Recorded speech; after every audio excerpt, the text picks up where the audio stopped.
It was pretty clear the body wasn't going to go in the back of Roma's SUV. The legs were hanging out, almost touching the driveway. "Can't we just push him in?" she asked, kicking dirty snow away from the back tires. "No, we can't just push him in," Maggie said. "That would break his legs."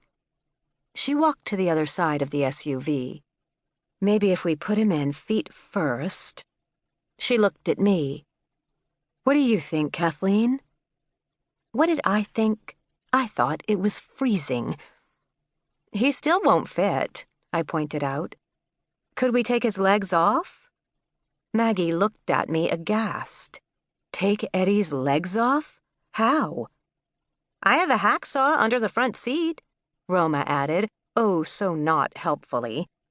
Because she was a veterinarian, she had a number of things in her vehicle that other people didn't. I gave her a look. "No, I don't mean saw off his legs," I said. "But don't they detach somehow?" "Wrong thing to say." Maggie laid a protective hand on Eddie's thigh. "Do your legs detach?" she asked me.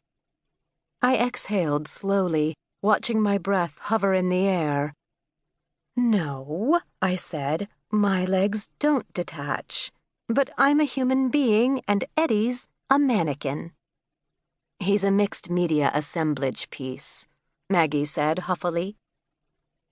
The real Eddie Sweeney, Crazy Eddie Sweeney, was number 22, a 6'4" forward for the Minnesota Wild hockey team and the pride of the state, born and bred. Maggie had been commissioned to create a display featuring Eddie for this year's Winterfest. I was pretty sure the Winterfest committee had been expecting Maggie's collage panels, not a life-sized recreation of Eddie in pads and skates. He looked so real, truthfully, that he had given me the creeps the first time I had seen him dressed and sitting in a chair in Maggie's art studio. "Could we wrap him in plastic and tie him to the roof racks?" Roma asked.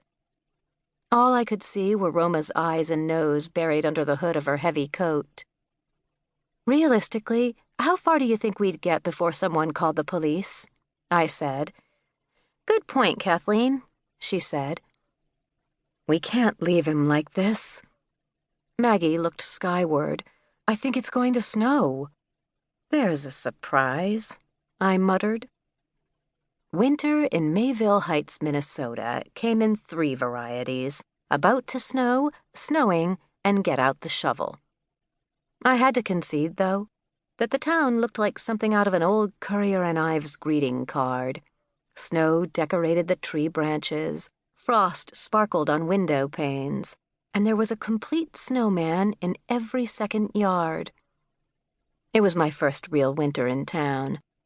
I'd arrived last year at the tail end of the season to be the new librarian and supervise the renovations to the library building for its upcoming centennial. I looked at Eddie's backside sticking out of the rear of the SUV. "I have an idea," I said. "Roma, can you grab Eddie's left thigh?" She pushed back her hood.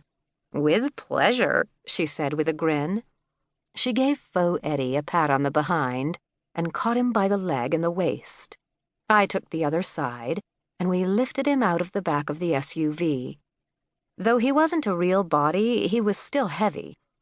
"Now what?" Roma asked. "Be careful," Maggie said, hovering behind us. "Open the passenger's door," I told her. "You can't put his feet in the front and his head in the back," she warned. "Once Roma starts driving, he'll slide backward and brake." "That's not what I'm doing," I said.